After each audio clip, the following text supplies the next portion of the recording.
Hello students, welcome to you government commerce college class BCom part third paper EAFM first ग्रामीण विकास एवं सहकारिता rural development and cooperation. Chapter ग्रामीण विकास का महत्व और ग्रामीण विकास के महत्व में हमने अब तक आर्थिक क्षेत्र के 12 पॉइंट में अध्ययन कर लिया था। उसके पश्चात हमारे पास नेक्स्ट आता है 13 पॉइंट, अर्थात ग्रामीण विकास में आर्थिक क्षेत्र में 13 पॉइंट आता है, जो है मानव संसाधनों का अनुकूलतम उपयोग, optimum use of human resources. ग्रामीण विकास के द्वारा देश में मानव संसाधनों का अनुकूलतम उपयोग किया जा सकता है।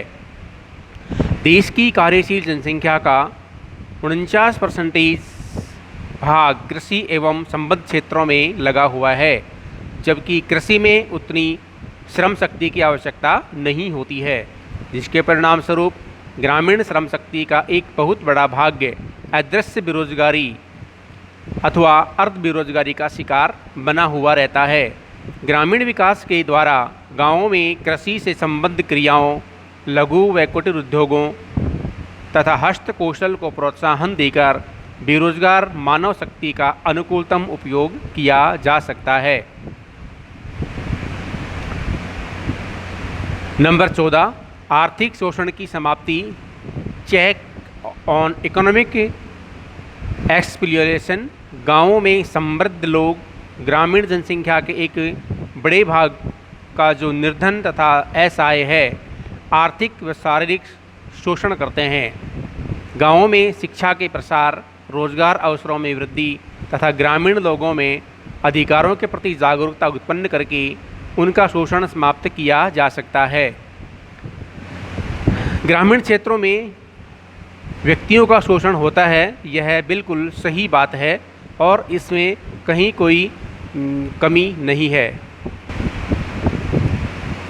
क्योंकि यह तो सुना ही होगा कि भारत में एक कृषक का बेटा ऋण में पैदा होता है, ऋण में ही उसका पालन पोषण होता है, ऋण में ही बड़ा हो जाता है और अंत में उसके परिजन उसके लिए वसीयत में ऋण छोड़कर ही चले जाते हैं, जिसका तात्पर्य है कि ग्रामीण क्षेत्रों में आर्थिक विषमता, आर्थिक कमी या आर्थिक विकास की कमी इतनी अधिक व्याप्त है कि वहाँ पर लोग कृषि का उत्पादन करने हेतु वहाँ निवास करने वाले अच्छी लैंडलॉर्ड पार्टी, जो बहुत अधिक इनकम वाली पार्टी होती है, उस पार्टी से लोन ले लेते हैं और उसका लोन बहुत अधिक मात्रा में लगभग 24%, 36%, 48%, 60% वार्षिक की दर से लगाया जाता है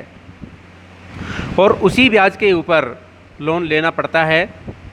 तो ऐसे में कृषि का उत्पादन बहुत कम होता है, जिसमें उसका लोन तथा उसका ब्याज दोनों का चुकाना बहुत मुश्किल हो जाता है और उस लोन की राशि चुकाते चुकाते उसके जो संतान होती है वो संतान बड़ी भी हो जाती है, पैदा भी हो जाती है, बड़ी भी हो जाती है और उसी लोन को चुकाते हुए तो किसान मर जाता है तथा अपनी संतान के लिए उसी लोन को चुकाने हेतु एक लायबिलिटी छोड़ के चला जाता है कि मैं तो मर गया ये लोन चुकाते हुए, अब आपको भी मेरा जो लिया हुआ लोन है इसे चुकाना है।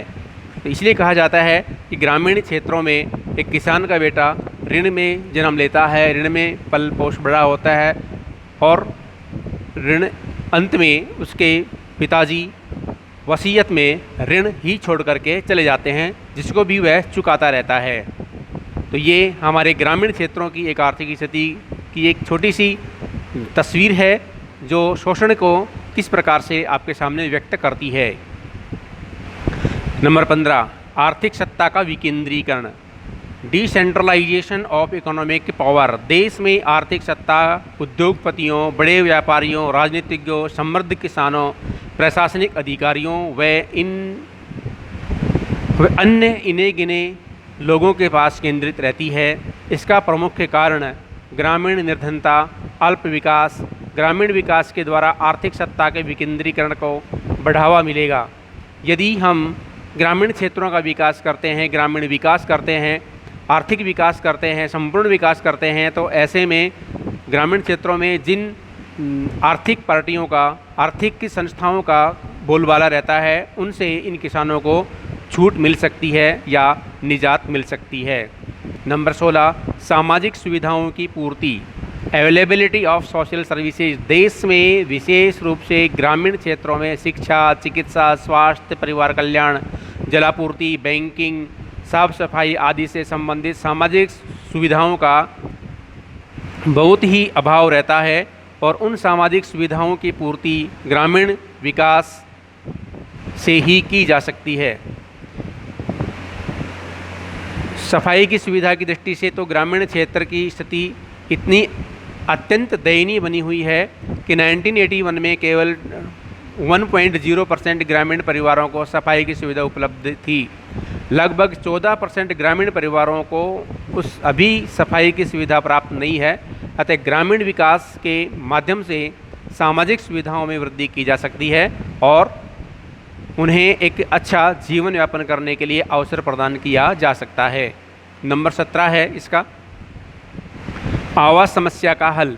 ग्रामीण क्षेत्रों में आज वर्ष 2019-20 या 2020-21 में भी आप दूरस्थ क्षेत्रों में, ग्रामीण क्षेत्रों में जाकर देखेंगे तो पूरे भारत में आपको ग्रामीण क्षेत्रों में ऐसे घर, मकान मिल जाएंगे जो कच्ची मिट्टी से बने होते हैं, जो छप्पर बने होते हैं।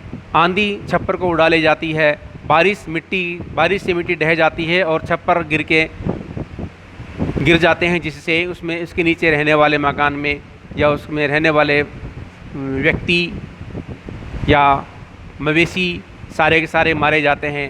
ये स्थिति आज भी हमारे देश में दूरस्थ क्षेत्रों में बनी हुई है। तो हम ग्रामीण क्षेत्रों का विकास करके उनको आवास की समस्या का हल भी प्रदान कर सकते हैं, आवास की समस्या का विकास भी कर सकते हैं। वैसे तो इंदिरा आवास योजना के अंतर्गत बहुत सारे क्षेत्रों में आवास की सुविधा प्रदान की है, लेकिन फिर भी देखा जाए तो आज भी हिंदुस्तान के बहुत ही दूरस्थ क्षेत्र ऐसे हैं जहां पर लोगों के पास में रहने के लिए एक कच्चा मकान भी नहीं है। देश में बढ़ती हुई जनसंख्या तथा शहरीकरण की प्रवृत्ति के कारण आवास समस्या दिन प्रतिदिन जटिल होती जा रही है।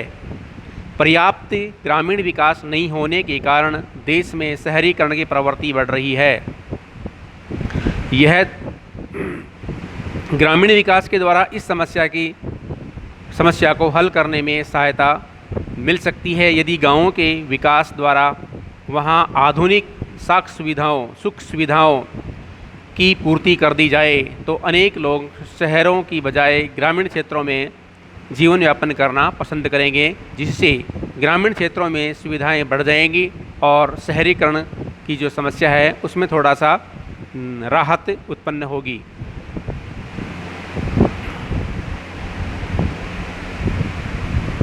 दो 2011 की जनगणना के अनुसार हिमाचल प्रदेश सर्वाधिक ग्रामीण जनसंख्या वाला राज्य था। हिमाचल प्रदेश में 89.96% से अधिक लोग ग्रामीण क्षेत्र में रहते हैं।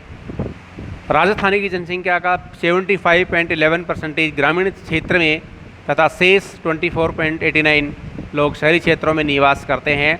अर्थात ग्रामीण क्षेत्र में देखा जाए राजस्थान में, तो आप किसी भी गांव के अंदर जाके देखेंगे तो वहाँ पर आपको 10% झुग्गी, झोपड़ियाँ, तंबू जैसे मकान बने हुए मिल जाएंगे।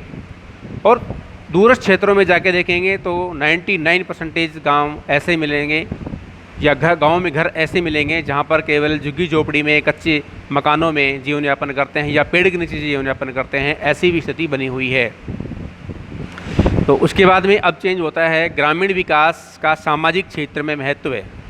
ग्रामीण विकास का सामाजिक क्षेत्र में महत्व में सबसे पहले टॉपिक हमारे पास आता है शिक्षा का प्रसार, एक्सपेंशन ऑफ एजुकेशन। ग्रामीण विकास से शिक्षा का प्रसार बढ़ेगा। गाँवों के अनेक लोग चाहते हुए भी आर्थिक मजदूरी के कारण अपने बच्चों को शिक्षा नहीं दिला पाते हैं। आर्थिक मजबूरियों के कारण न चाहते हुए भी अपने बच्चों को शिक्षा नहीं दिला पाते हैं। ग्रामीण विकास से लोगों की आय में वृद्धि होगी, जिसके परिणाम स्वरूप वे अपने बच्चों की शिक्षा के लिए तत्पर होंगे। अर्थात जब लोगों की आय बढ़ेगी तो लोगों की आय बढ़ने के साथ साथ वे अपनी आय का एक बहुत बड़ा भाग एजुकेशन पर भी इन्वेस्टमेंट कर सकते हैं, खर्च कर सकते हैं। नंबर 2 है चिकित्सा एवं स्वास्थ्य सुविधाओं में वृद्धि। ग्रामीण क्षेत्रों में चिकित्सा सुविधाओं की बहुत कमी बनी रहती है। जरा सी भी कोई छोटी मोटी दुर्घटना हो जाती है या व्यक्तियों को कोई बीमारी हो जाती है तो उन्हें शहरों की तरफ पलायन करना पड़ता है, शहरों में इलाज के लिए दौड़ना पड़ता है। तो ऐसे में देश के गांव पिछड़े हुए हैं, इसलिए वहां चिकित्सा एवं स्वास्थ्य सुविधाएं भी पिछड़ी हुई है। सामाजिक सुविधाओं के अभाव के कारण योग्य चिकित्सक गाँव में जाना नहीं चाहते हैं और ग्रामीण विकास से इस समस्या का हल किया जा सकता है। यदि ग्रामीण विकास हो जाए तो योग्य चिकित्सक भी गाँवों में अपनी सेवाएं देने के लिए तत्पर हो सकते हैं या राजी हो सकते हैं। और ग्रामीण लोगों के पास में यदि ये सुविधाएं उनके गृह गाँव में पहुंच जाए तो शहरों में यह मार ऐसी नहीं बढ़ सकती है, शहरों की जो चिकित्सा सुविधा है वो प्रभावित नहीं होगी। नंबर 3 है सामाजिक उत्थान, सोशल अपलिफ्टमेंट। आज़ादी के इतने वर्ष बाद भी हम सामाजिक दृष्टि से पिछड़े हुए हैं। आज भी गाँवों में छुआछूत, अंधविश्वास, डोरे ताबीज, भूत पिशाच, नरबली, सती प्रथा, बाल विवाह आदि का बोलबाला बना रहता है। ग्रामीण विकास तथा शिक्षा के प्रसार से इन सामाजिक समस्याओं पर काबू पाया जा सकता है, जिससे देश का सामाजिक उत्थान होता है। तो यह देखा जाता है कि ग्रामीण क्षेत्रों में वर्तमान में भी ऐसी जो अंधविश्वास, रूढ़ नीतियाँ बनी हुई हैं, जिनकी वजह से ग्रामीण व्यक्ति अपना विकास भी नहीं कर पाते हैं और आगे भी नहीं बढ़ पाते हैं। यदि ग्रामीण विकास किया जाए तो ऐसे में व्यक्ति अपना विकास कर सकते हैं और आगे बढ़ सकते हैं, इन सामाजिक बुराइयों से दूर हो सकते हैं, इनको समाप्त किया जा सकता है। नंबर 4 जाति प्रथा से मुक्ति।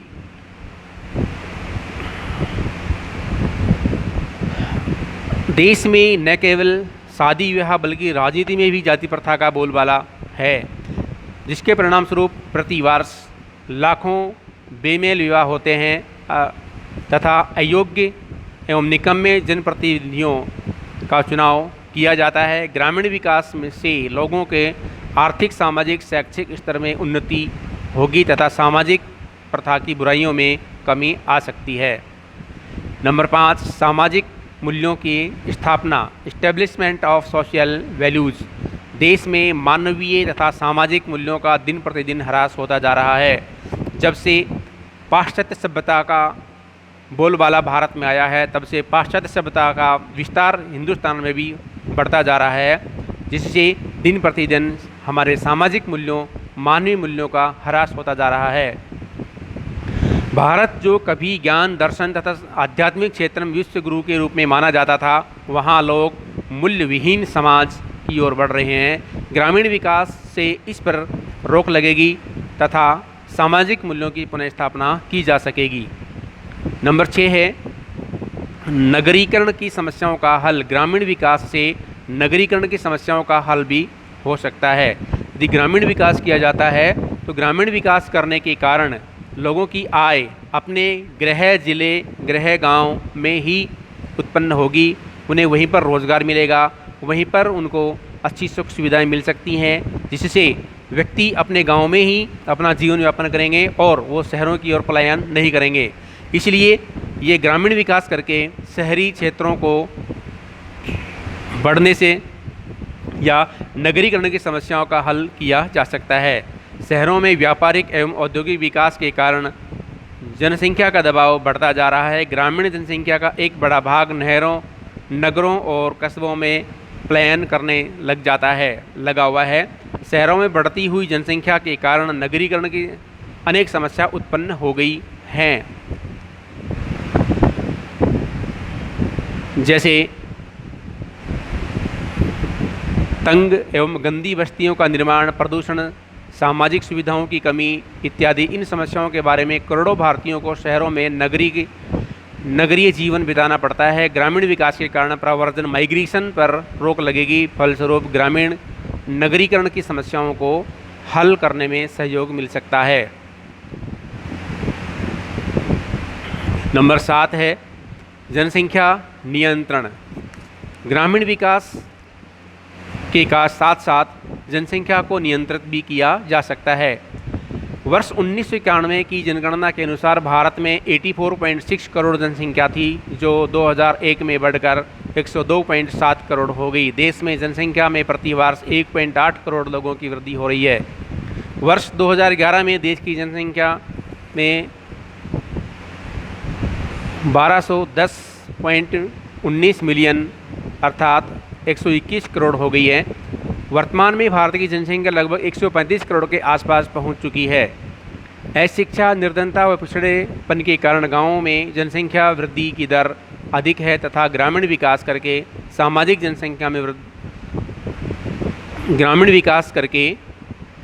जनसंख्या में वृद्धि पर नियंत्रण स्थापित किया जा सकता है। Thank you. बाकी बचा हुआ टॉपिक अगले लेक्चर में होगा। धन्यवाद।